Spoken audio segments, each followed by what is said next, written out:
Hello everyone, you have reached the Chandelier Chic, and today I'm coming to you with a story time video. I've been actually thinking about doing story time for a while now, but I wanted my story to be purposeful. Today is September 30th, but by the time you guys actually see this video, it will be October. And October is Domestic Abuse Awareness Month, and so I thought that my personal domestic abuse story might be kind of a good video to do.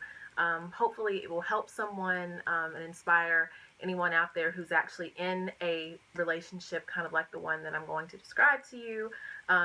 Inspires them to get out, or if you know someone, share the video or help them to get out of it the best way that you can within your own safety. So here we go. Growing up, I heard a lot of things and I saw a lot of things. My parents never abused each other or anything like that, but it was something that happened in my family and with people that I knew, and I just said that I would never be that woman. I'd never wanted to be in an abusive relationship. It may have been a generational curse for some people, but it was not going to be the narrative of my life. But kind of the way that I grew up, very sheltered, the complete antithesis of classical beauty. I dealt with a lot of rejection in dating, and I think that rejection kind of made me a little boy crazy, because it's kind of one of those things like if you don't have drinking water, then you're obsessed with water. You're obsessed with drinking water. And I was kind of, boy crazy and obsessed with boys. I wasn't out there, just, slutting it up or anything like that, but I tried to be the funny girl and, the sweet girl, the supportive girl, in the hopes that that would, get me a man, get me a boyfriend, make me desirable. And oftentimes, again, because I wasn't that girl who was classically pretty, and I wasn't, promiscuous or lascivious in any way, oftentimes I did get rejected a lot. And not to say I didn't have boyfriends, because I had boyfriends, in high school and, through college, interspersed, but I just didn't, I just wasn't the it girl, but that rejection and that kind of boy craziness followed me to college. And suddenly all of my friends and my roommates, they all had these, new boyfriends. They were all booed up and everything. And I wasn't, I was by myself. I was, I wasn't really dating. I mean, there were people that were interested in me, but I wasn't really interested in them, so it was kind of that thing. And it just got to the point, like right around cuffing season, or right when it's about to get cold and everybody starts like pairing off and booing up. I didn't have anybody to boo up with. Nobody that I was interested in anyway. So that made me feel very alone, and it made me feel very lonely. And so one day in the cafeteria, when I met this guy who we'll call Kevin, I was kind of an easy target, to be honest, because I really wanted somebody just for me, and he, he was willing to be that person. He was very fun at first. He was sweet and very quirky. And I think I'm pretty quirky. So I kind of saw quirks, the quirks within him. I kind of, I was like, oh, okay, well, he's kind of quirky like me. And that was something that initially attracted me to him. And it didn't take long for me to just, really kind of fall in like with him. I won't say love, because I'm not sure I ever really loved him, but, definitely didn't take long to fall in like. So we started dating, and very early in the relationship, he mentioned that he wanted to have an open relationship. Basically, he could talk to other girls, and different things like that. And I was never okay with that, but we were already, months into our relationship, and I liked having somebody. And so I said, okay, do what you do. And I was like, I'm not comfortable with this, but we'll try it. We'll see how it works. And needless to say, I didn't like it at all. It did not work for me at all. And I would tell him, look, I'm not comfortable with you, being with other people and talking to other people. That's not okay. That's not okay with me. And And that's really where the bulk of our problems kind of started. Soon I began to realize that his quirks were not just quirks. They were signs of a bigger issue, of a much bigger issue. About a month after we met, his father actually died. I think of a heart attack, something, completely unexpected. And so some of those quirks kind of turned into some serious behavioral issues. And it was very scary at times, very scary. And it was around this time that he revealed to me that he was actually bipolar. And but he was refusing treatment. So he was refusing to take medication. He refused to see a therapist or a doctor. And I was getting a degree in psychology, and my mom has been, was a counselor for years. And so I knew that was not okay, especially considering that his behavior was so erratic and self-destructive at times, and other people destructive at times. But, again, I had gotten caught up in this kind of codependent cycle in this relationship. And those behavioral issues would come out at very, very scary times. I remember we were just hanging out in his dorm room, and his roommate asked if he would take him to Walmart. And apparently they had been fussing about it all day long. But he finally decided to take him. And he asked if I wanted to go, and I said, yeah, sure. So Kevin was sitting in the front seat, was sitting, of course, in the driver's seat. I'm sitting in the front seat, and the roommate is sitting in the back seat. They start arguing about whatever. I don't even remember what they were arguing about. And as we're driving down this little country highway, it's probably like 10 or 11 o'clock at night. I mean, it's pitch dark, and it's out in the country now. He says, hey. He says, he turns to me and he says, hey, grab the wheel. And I was like, grab the wheel? Why? You want me to feel it? I don't know what I'm grabbing the wheel for. He gets up out of his seat as they're arguing, gets up out of his seat, stands up, stands up in his seat, and it's like crouched in the seat. He rolls his window down because he had like a roll window, rolls the window down, pulls his body halfway out of the car, and says to me he's looking for something that he left on the top of the car.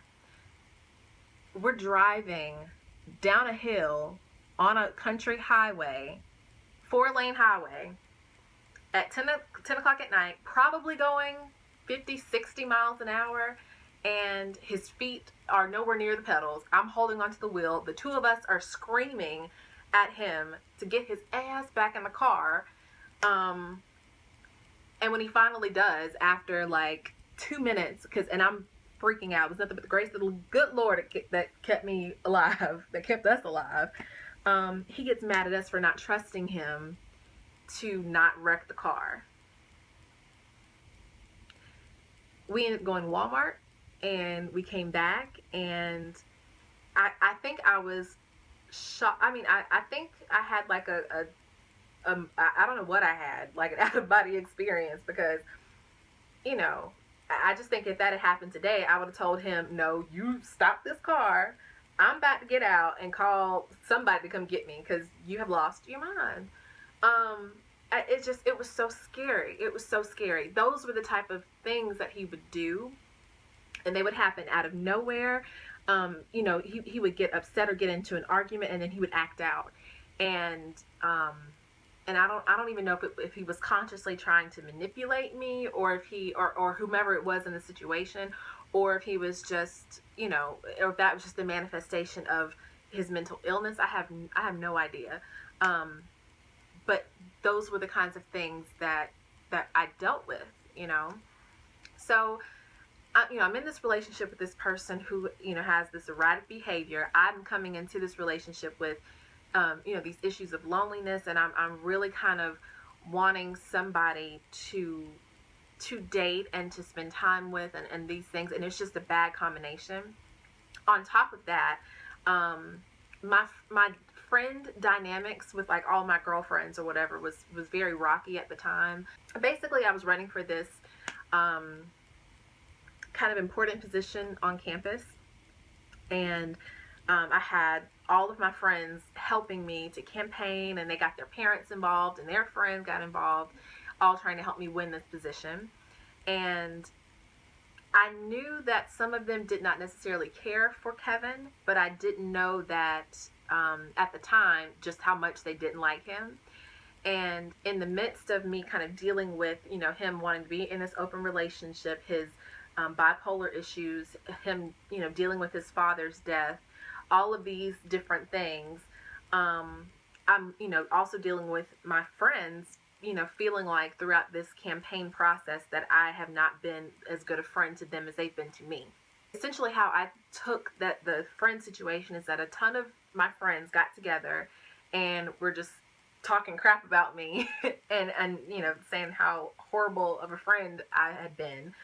And the one very boisterous friend out of all of them, came to me and said, hey, you know what, we quit. We're not in the middle of the campaign time. Said, we quit. We don't want to talk to you anymore. We're not going to be your friends anymore. You can win. If you win, you just win. Was saying all of this stuff. That person also said that I was spending too much time with the boyfriend, and somehow that ended up getting spread to the advisors of the position, that I was neglecting my friends, and they pulled me in the office and they said, you're being a horrible person. And so I've got my friends and my academic advisors basically like talking crap about me. And at the point that person told me that everybody quit my campaign team, there were two people that weren't like implicated in that whole mess. It was the friend who actually introduced me to Kevin, and Kevin. They were the only two people that I thought were still in my corner. And I really think that singular moment is what pushed me even closer to him, because at that point, I already felt like I didn't really have anybody, but I damn sure didn't feel like I had anybody after after that person told me that they, were no longer supporting me. And, I found out years later that was never really what happened. The person who actually came to me and said those things was not entirely truthful. Nobody had actually quit my campaign team. And nobody said they weren't going to be my friend. They did have their concerns and their issues. Some of them related to him, and some of them related to me being a good friend to them. But at the time, I just thought that everybody dropped me. And so that just pushed me closer to Kevin. And so the rest of the second semester went forward, and we continued dating all throughout the summer for, a couple months. And at that point, he basically said, okay, you know what, you're right. This open relationship thing isn't working. You've been here through all of this mess that I brought you, with me dealing with my dad dying, and with my bipolar disorder that I refused to get treatment for, and my general differentness. You've been here to deal with it, so I'm here for you. Our birthdays are a couple days apart. I notoriously have terrible birthdays, like notoriously. But I told him that I wanted to see him for my birthday, and he made like a really big bit to do about it, saying, that's selfish of me. I should come see him on my birthday, and this and that and the third. And our birthdays are a couple days apart, but I was in school that summer, and I was working, so I didn't really have the ability to just leave, for a couple days. Plus, he lived with his mom, and I'm not going to go stay at his mom's house. That's just weird. So he ended up coming to see me for our birthdays. And so I cooked this big, huge elaborate dinner. It was like fried chicken and cornbread and mac and cheese and cabbage. And I baked us a cake, and I had like ice cream. Like, I was so proud of myself. I guess maybe playing house or whatever. I don't know. And all he did was complain. He hated the chicken. He said it was undercooked. I was trying to make him sick. Like, I'm not even sure he ate anything. I think he fixed a plate and then sat it down and went to get like the ice cream. Like, and I felt horrible after that. Like, I felt so bad, because for me, that's how I show people love. I cook for them. That's just what I do. I wasn't trying to kill him with no chicken. Hell, I was eating the chicken too. Anyway, so I think that next day, I had class again because I'm in summer school. Obviously, I've got class. He got upset with me because I did not, I wouldn't skip class to stay with him. And it wasn't like I was going to be in class all day. It was one, like 10 a.m. class. So we got into an argument as I'm getting up and getting ready for class. As I'm about to like walk out of the door, he locks himself in the bathroom. I'm sitting there like, what is he doing? This is so weird. This is just beyond, beyond what makes sense. I see him open the door. Okay, I see him open the door, and he takes his belt, and I see the belt wrapped around his neck, and he put the part that has the buckle wrapped around his neck, and it's tied pretty tight. And he's a fair-skinned guy, so I see his face red, and he puts the end of the belt in the top of the door, and then he closes it and locks it and refuses to open the door. And the next thing I hear his body weight drop to the floor, basically against the door. And at that point, I realize what's happening. He's trying to hang himself. And he had done, some very erratic things and some scary things. I had never seen him do anything like that before that day. And I was completely I didn't know what to do. I didn't know what to do. I was calling 911 when I heard him move, and he got up and he opened the door. And he asked me not to call the police. I said, I'm either calling 911 or I'm calling your mother. And he said, fine, you can call my mom. And, he's crying and I'm crying because I'm freaking out. And obviously I missed class with this stunt. I missed one of the classes. I did have 2 classes that day. I missed one of the classes. And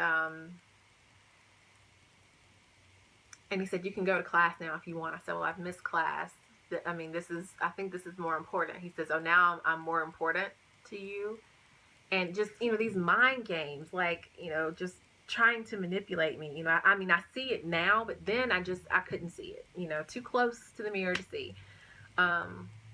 So I call his mom and I tell her what happened, and she's completely nonchalant. Just completely cavalier about the whole situation. My mama, if I stub my toe, like, she's going to call the Surgeon General or somebody. His mom was completely cavalier. She said, well, I guess I'll come if you think I should. I don't know. This is your son. I don't know. I don't know. What do you mean? Yes, come. What the crap? So I end up leaving because at this point, I'm kind of scared to be around him because he's just walking around my apartment, not saying a word. Just picking up things and putting them down, picking up things and putting them down. It's scaring the crap out of me because I don't know what he's capable of. I don't know what he's going to do. So I leave. I had a second class, and I got to that class probably half an hour late, and that was not something that I did very regularly. So my professor, she pulled me aside after class. She said, hey, is everything okay? You were late to class. And I couldn't hold it. I couldn't hold it. I burst out crying, and I told her what happened, and she said, well, and she basically just gave me some advice about, make sure that you get him some, try to get him some help. You called his mom, so that's good. If she's on her way, let her handle it. But it'll be okay. And I ended up going back to the apartment, and his mom had arrived. His mom and his little sister at that point had arrived. I had the conversation with his mom, and she was like, well, he seems okay to me. Are you okay? Asking me if I'm okay, asking him if he's okay. And at that point, I kind of realized, what, I think this is I never want to devalue someone's, I never want to delegitimize someone's emotional distress. But the fact that she was so cavalier about the situation kind of made me feel like this was a stunt that he pulls when he doesn't get his way. Much like him trying to pull something off of the top of the car very well could have been a stunt. He may not, I don't know. I have no idea. At that point, I think I kind of realized that things were not gonna go well for us. Because after that, I mean, we had argued before about just everything, but when he left after that birthday week or whatever, he started seeing other people, and he was telling me that he was seeing other people and kind of just throwing it in my face, I guess, trying to make me jealous, and it worked because it made me very jealous. And we would be arguing about things, and he would say, yeah, well, I bet you wouldn't say that if I was there. I bet you I would shut that up if I was there. Saying these things that are very threatening, but he had never put his hands on me before, and so I didn't put any stock into it. I just didn't. And I am very mouthy, and so he would say something like that, and I would immediately pop off like, you ain't do nothing to me. You ain't nobody. Just because that's my personality. But I never really thought that he would really do anything, So cut to the beginning of the next school year, which was my senior year. I'm incredibly busy because the position that I campaigned for, I won it, with the help of my friends who did end up coming back to help me, to campaign and win. I was busy with that. I was busy with, getting internships and figuring out a post-graduation plan, just busy, just incredibly busy. And I just realized I just didn't have the time to deal with him and with the mess that he brought. It was just too much. So we broke up. Even though we broke up, I still kind of craved his attention and his presence because, again, I didn't have anybody. And now that I had this very visible position on campus, it made it that much harder to date because, one, you never really know if people are interested in you because of what you bring to the table or if they're just interested in you because, they want a piece of, I guess, the spotlight. Dating was just very hard. And so, I did attempt to kind of keep the friendship open between he and I so that, so that I would have somebody there. And then too, I knew that he had, these emotional issues. He had father issues. He had lost his father at a relatively, young age for us then. So I wanted to still have him in my life. So one night, he asked to come over. And I said, yeah, sure, we can watch a movie. And, we agreed on the movie that we were going to watch. And he came over. And it was like 3 o'clock in the morning. And I know that it was 3 in the morning because Adult Swim used to show like an hour block of Family Guy and then another hour block of King of the Hill. And so it was right around that time where we were supposed to watch Benjamin Button. We ended up not watching Benjamin Button because he decided that he didn't want to watch the movie. He wanted to watch something random on TV, like he didn't have cable at his apartment, but whatever. And so we got into an argument about what we were going to watch on TV. And I told him, I said, well, I invited you to come over so that we could watch this movie. If you don't want to watch it, that's fine. I'll watch it and you can go home. Simple as that. Well, at that point, he takes it upon himself to basically start berating me and saying that I'm hard-headed, I've got too much mouth, can't nobody tell me nothing. And just in the midst of him kind of down-talking me, he actually pushes and pulls me off the couch onto the floor. And I'm resisting him this entire time. But he pushes me and pulls me to the floor, and he's holding me down. He gets to the point where he's actually sitting on my back, and he is like smashing my face into I think it's like a linoleum floor, into the cold, hard linoleum floor, and he's punching me in my back, in my butt, and in my legs. And this went on for easily an hour, for some time between 45 minutes to an hour. And I remember that it was that long because it was like, it was the time that we were stuck on the floor with him just hollering and yelling and berating me and saying, I'm trying to teach you something. You don't, you don't listen. You're so hard-headed. You need somebody to tell you what to do. It was a full episode of King of the Hill and over half of another episode that he was holding me to the ground in my apartment, where I lived by myself, and wouldn't let me up, and was punching me and beating me and basically the whole backside of my body. When somebody is invading your personal space in that way and has done so much emotional damage to you, you kind of, you snap. You can snap. I snapped. I told him, you're not going to kill me. That's very clear. You're not that dumb. So when you let me up, you're either going to leave or I'm going to kill you. That's what I told him. And at that point, I think he realized that he had gone too far. And he let me up, and he got up and he left. And I was sitting there on the floor. My cat at the time was sitting in the corner looking at me. I remember her looking completely just frightened,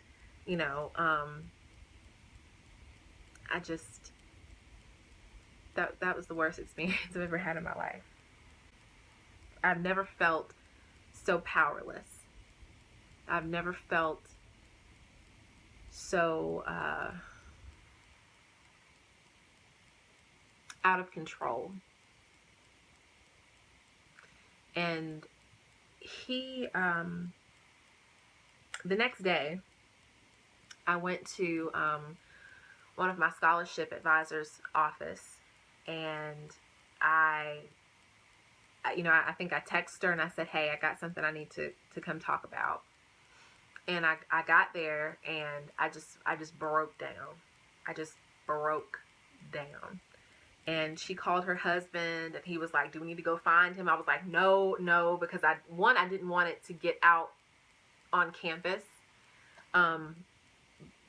Because, and honestly, at the time, I felt like it was an embarrassing thing to have to tell somebody, I'm getting my ass beat, or not, because I didn't want people to find out about it. And at the same time, I didn't want him to get in trouble, so I didn't want to tell. I didn't want a bunch of people to know. I told 3 of my friends, and 3 of those friends told some other friends, and they told some other friends, and that resulted in a plethora of my guy friends basically going up to him and saying, look, you put your hands on her again, you're gonna have a problem. It was just bad. Oh, it was just so bad. And even through, and like even later on that day, I'm still trying to figure out how to fix this. I'm still trying to figure out how to how to make him see that this is not okay and try to work through it. So I texted him. I said, hey, what you did to me yesterday was not okay. I'm bruised. I'm sore. I'm hurt. I'm honestly afraid of the person that you are. This is not okay. Rather than even have the wherewithal to apologize or to at least, feign an apology, he says to me basically all the same things that he had, was saying the night before. You have too much mouth. I'm trying to teach you something. I'm trying to make you into a better person, and you don't want to be better. That's fine. That's fine. I don't care. You'll never find anybody who will love you the way that I love you. And at that point, I just knew that this was not a good situation at all. And so I said, you know what? You can call Tyrone and come get your ish out my house, and we don't need to speak again, ever again. What I learned from that situation, that relationship was kind of detrimental to me, because it just basically opened up this door to some other very bad relationships.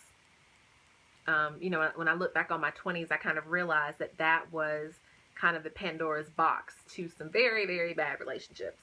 You know, immediately after I stopped seeing Kevin, I, you know, got involved with this guy who was engaged to a girl in Tokyo, and I had no idea. I would, you know, start dating this guy who was married, but had said that he was leaving his wife, and not leaving his wife for me, that he was like separated from his wife at the time that we met, and that was not the case. You know, more emotional abuse, it was just bad dating situations, just left and right, just awful. When you go through an experience like that, it affects the way you see everything, from men to relationships and dating. It affects the way you see yourself. And in my case, not really in the best way, because, you know, although I knew that he was, you know, kind of bull crapping me when he was saying all these awful things like, you know, you're too big, you need to lose weight.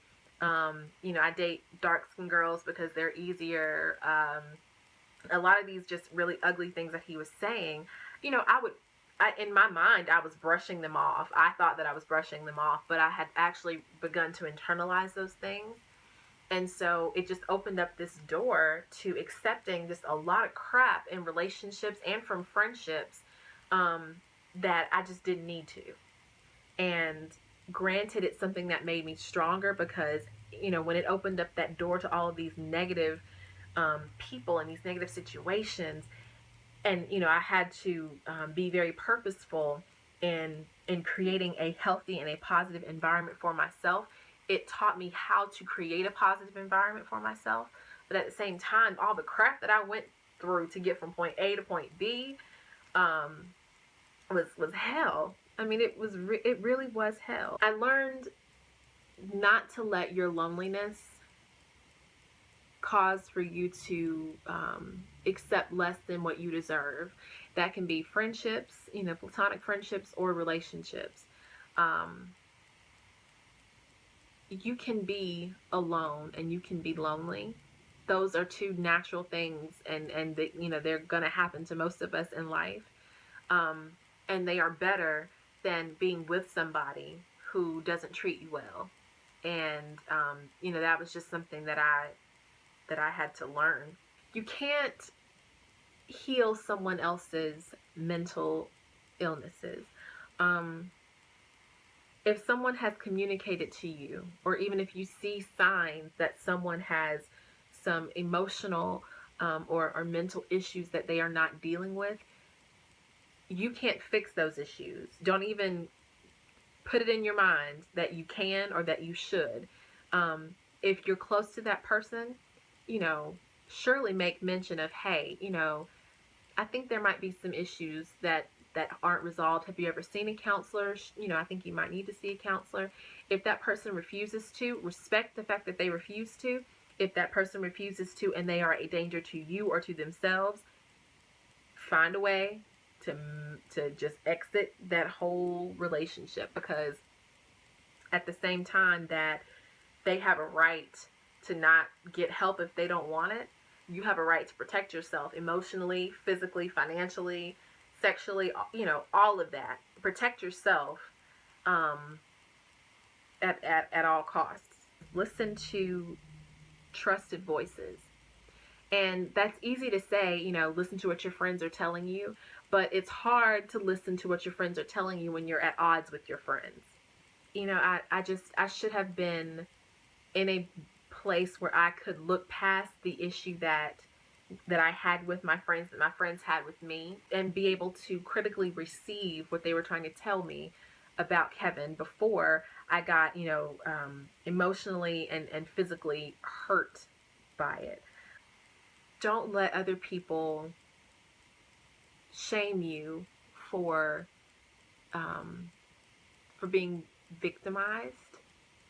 I started seeing someone shortly after Kevin and I stopped communicating. And at the time that, and he had heard about what happened because it got around campus, unfortunately. And he just asked me, just straight up, he was like, so I heard that, Kevin put his hands on you. Is that true? And I was like, yeah. He said, what happened? And I told him, what happened, thinking that, he and I had been friends, since freshman year. I can trust him to share this information with. And he said to me, I don't know if I believe that, because you're kind of big. You couldn't have fought him off. And my spirit was just so meek then, especially because of all that I had been through. I just said, no, I couldn't fight him off. And that was the truth. He was in ROTC. He had military training.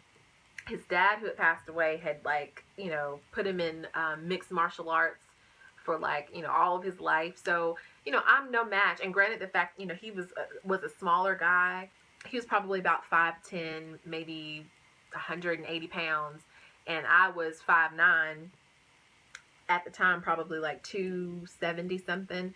So, for him to say, you couldn't have fought him off, just kind of made me feel like me being bruised up was my fault. It's kind of, fat shaming a little bit. It's like, you don't deserve my sympathy.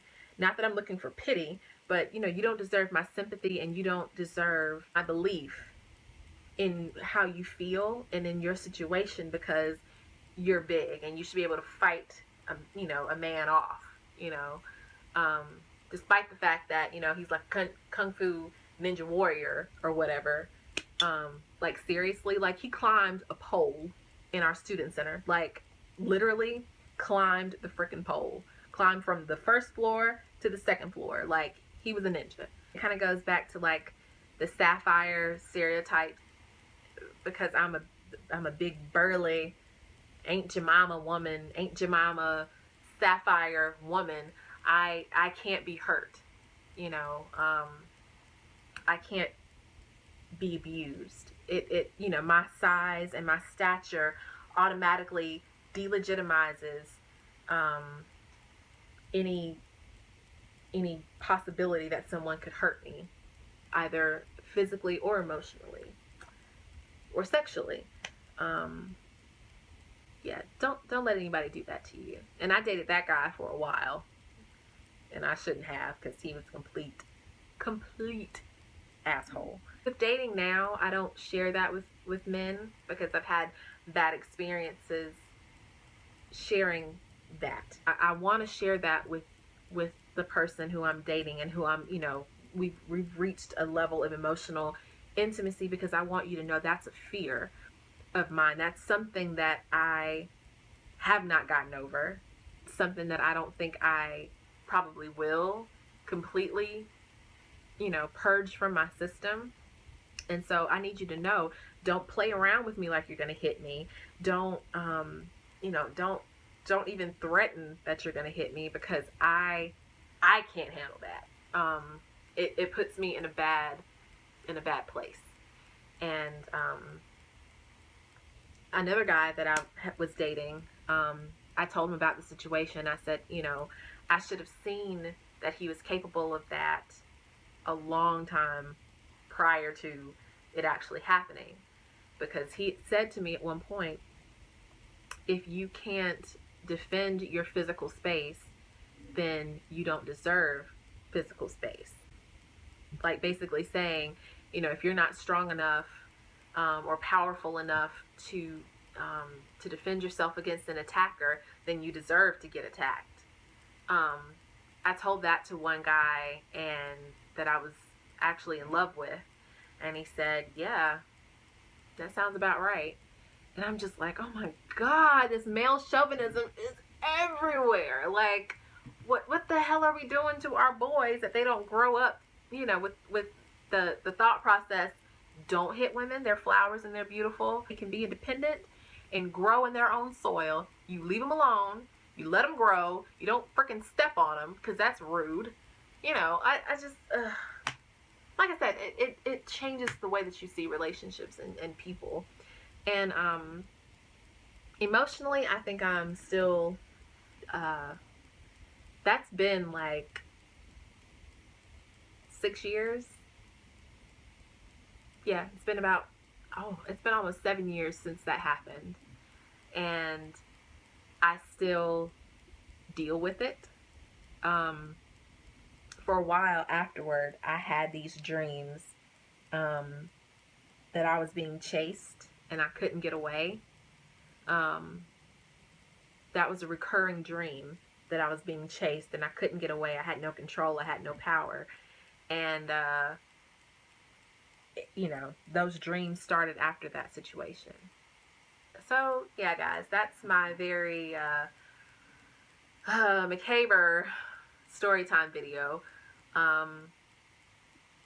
And I hope that it serves as a warning and as a means of encouragement to anyone who is working to deal and to recover from physical or emotional abuse.